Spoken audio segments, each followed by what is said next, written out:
Ang mabuting balita ng Panginoon ayon kay San Mateo. Agad pinasakay ni Jesus sa bangka ang mga alagad at pinauna sa kabilang ibayo. Samantala, pinauwi naman niya ang mga tao. Matapos niyang paalisin ang mga ito, mag-isa siyang umakyat sa bundok upang manalangin. Nag-iisa siyang inabutan doon ng gabi. Samantala, ang bangka ay nasa laot, ngunit sinasalpok ito ng mga alon dahil pasalungat ito sa hangin.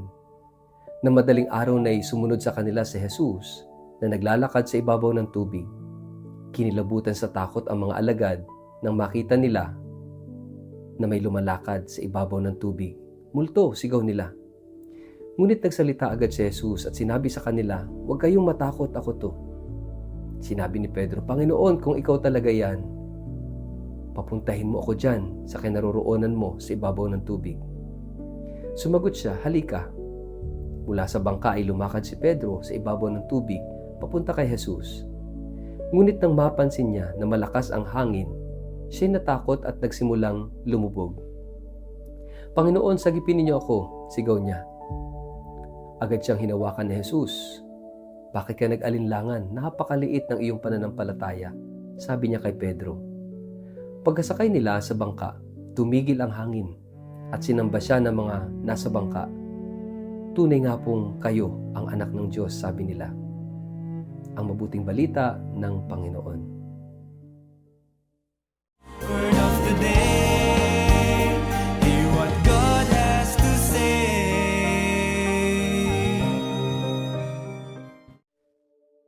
Mapagpalang araw po sa inyong lahat. Kumusta po kayo? Ang ating word of the day ay tiwala.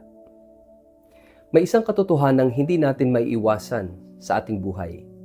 Darating at darating ang mga bagyo at unos. Hindi man ito laging bagyo ng ulan at hangin, tiyak na darating ang bagyo ng karamdaman, kabiguan, pag-alala, pagkawala ng mahal sa buhay, pagkasira ng relasyon o mga problemang tila lampas sa ating kakayahan. Kapag maayos ang lahat, madaling magsabing, "Nagtitiwala ako sa Diyos." Ngunit kapag dumating ang unos, doon nasusubok kung gaano kalalim ang ating pananampalataya. Marami sa atin ang nagdarasal habang payapa ang dagat. Ngunit kapag nagsimulang humampas ang malalaking alon, mas pinakikinggan natin ang ating takot kaysa ang tinig ng Panginoon. At marahil, ito yung nais ituro ni Jesus mula sa ating ebanghelyo ngayon. Ang pananampalataya ay hindi nasusukat sa katahimikan ng ating buhay, kundi sa paraan ng ating pagtitiwala sa gitna ng unos. Mga kapatid, napakahalaga na ang ating mga mata ay nakatuon kay Kristo. At kapag nangyari yon, hindi tayo lulubog. Sa Ebanghelyo ayon kay San Mateo, matapos mapakain ni Jesus ang 5,000 tao, pinasakay niya ang kanyang mga alagad sa bangka upang mauna na tumawid sa kabilang ibayo, samantalang siya'y umakyat sa bundok upang manalangin. At habang gabi na at nasa kalagitnaan ng lawa ang mga alagad, biglang lumakas ang hangin at ang bangka ay pinahihirapan, sinasalpok ng malalaking alon. Sanay silang mga isda at pamilyar sila sa dagat, ngunit sa gabing yon, naranasan nila ang isang unos na higit sa kanilang kakayahan. Sa madaling araw, habang sila'y nahihirapan, nakita nila si Jesus na naglalakad sa ibabaw ng tubig. Sa halip na makaramdam ng pag-asa, lalo silang natakot at akala nila ay isang multo ang kanilang nakita. Ngunit agad silang pinakalma ni Jesus sa pamamagitan ng mga salitang hanggang ngayon ay nagbibigay ng pag-asa sa bawat mananampalataya. "Lakasan ninyo ang inyong loob, ako ito. Huwag kayong matakot." Napakaganda ng tugon ni Pedro. Sinabi niya, "Panginoon, kung ikaw nga yan, papuntahin mo ako sa iyo sa ibabaw ng tubig." At sinabi ni Jesus, "Halika." Lumakad si Pedro sa ibabaw ng tubig. Habang nakatingin siya kay Jesus, nagagawa niya ang isang bagay na imposible sa tao. Ngunit nang mapansin niya ang lakas ng hangin at ang taas ng mga alon, natakot siya at nagsimulang lumubog. Sumigaw siya, "Panginoon, iligtas mo ako." Kaagad siyang inabot ni Jesus at sinabi, "Napakaliit ng iyong pananampalataya. Bakit ka nag-alinlangan?" At dito natin matatagpuan ang salitang bumabalot sa buong ebanghelyo, at yan ay ang tiwala. Napakahalaga na ituon natin ang ating mata kay Kristo sa gitna ng mga unos ng buhay. Napakahalaga ng salitang ito sapagkat hindi lamang ito tungkol sa paniniwala na may Diyos. Ang pagtitiwala ay ang pagpili na kumapit sa Diyos kahit hindi natin naunawaan ang nangyayari. Ito ay ang pagpapatuloy sa paglakad kahit tila malalim ang tubig. Ito ay ang pananatiling nakatingin kay Kristo kahit napapalibutan tayo ng malalaking alon sa buhay. Kapansin-pansin na hindi lumubog si Pedro nang siya ay bumaba sa bangka. Hindi rin siya lumubog habang naglalakad siya sa tubig. Nagsimula lamang siyang lumubog nang alisin niya ang kanyang tingin kay Jesus at ituon ito sa bagyo. Ito rin ang nangyayari sa ating buhay. Kapag ang ating buong pansin ay nakatuon sa ating problema, lumalaki ang ating takot. Ngunit kapag nakatuon ang ating mata kay Kristo, lumalakas ang ating loob. Maraming bagyo ang ating nararanasan. May bagyo ng karamdaman na sumisira sa ating katahimikan. May bagyo ng pagkabigo na nagpapahina ng ating kalooban. May bagyo ng problema sa pamilya, sa trabaho, sa pag-aaral o sa kinabukasan. Minsan iniisip natin na iniwan tayo ng Diyos dahil naroon ang unos. Ngunit ipinakikita ng Ebanghelyo na hindi iniwasan ni Jesus ang bagyo. Pinupuntahan niya tayo sa gitna ng mga ito. Napakagandang pagnilayan na si Jesus ay hindi agad pinatahimik ang hangin. Una siyang lumapit sa kanyang mga alagad. Ibig sabihin, higit na mahalaga sa kanya ang kanyang presensya kaysa ang agarang pagkawala ng problema. Minsan hinihingi natin sa Diyos na alisin ang ating mga pagsubok, ngunit mas pinipili niyang samahan tayo upang matutuhan nating magtiwala sa Kanya. Ang paglalakad ni Pedro sa ibabaw ng tubig ay larawan ng buhay Kristiyano. Walang sino man ang kayang mabuhay ng mag-isa kapag tayo ay umaasa lamang sa ating sariling kakayahan, madaling manaig ang takot.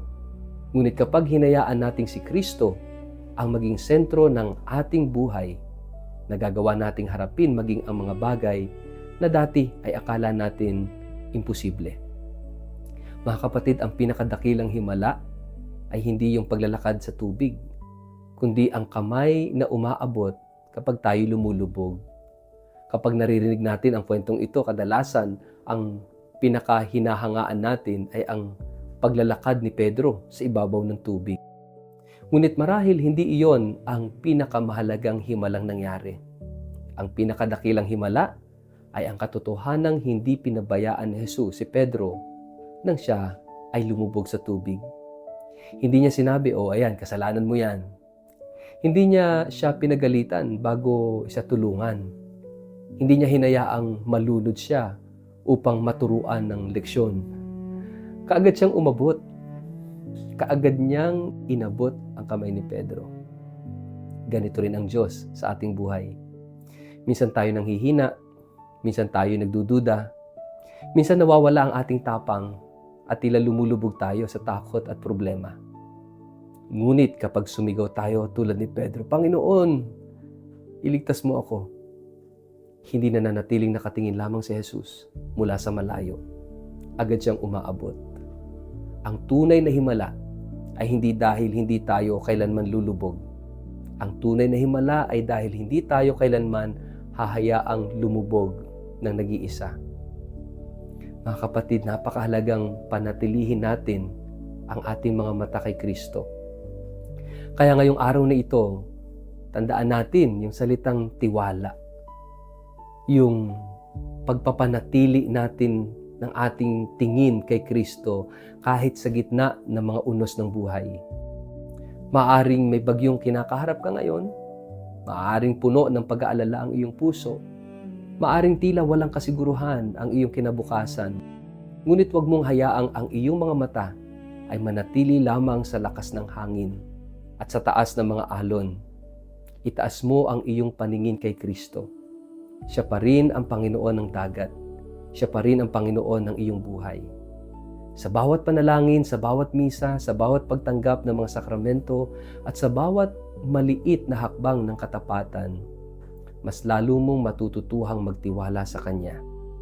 At kahit dumating ang pinakamalalakas na unos, mananatili kang matatag dahil alam mong ang kamay na umaakay, umalalay kay Pedro, ay siya ring kamay na umaakay sa iyo ngayon. Sapagat ang taong nagtitiwala kay Kristo ay maaaring makaranas ng bagyo. Ngunit hindi mawawala ang kanyang pag-asa. Maaaring manghina, ngunit hindi mananatiling nakalugmok. Maaaring madapa, ngunit muling babangon. Sapagkat ang kanyang buhay ay nasa mga kamay ng Panginoon. Hindi kailanman nagpapabaya sa mga nagtitiwala sa Kanya. Mga kapatid, magnilay tayo. Ano ang bagyo na kasalukuyan mong kinakaharap? At sa anong paraan mo inaanyayahan si Jesus na alisin ang tingin ng takot ituon sa kanyang mapagmahal na presensya? Sa ngalan ng Ama at ng Anak at ng Espiritu Santo, Panginoong Jesus, salamat sapagkat Ikaw ay lumalapit sa amin sa gitna ng aming mga unos. Kapag kami ay natatakot at tila lumulubog sa aming mga problema, tulungan mo kaming huwag alisin ang aming paningin sa iyo. Palakasin mo ang aming pagtitiwala upang sa bawat pagsubok ay maranasan namin ang iyong kamay na umaalalay at ang iyong tinig na nagsasabing, lakasan mo ang iyong loob, ako ito. Huwag kang matakot. Naway manatili kaming tapat sa iyo hanggang sa marating namin ang kapayapaang tanging ikaw lamang ang makapagbibigay. Amen. Pagpalain po kayo at ingatan ng makapangyarihang Diyos, Ama at Anak at Espiritu Santo. Amen.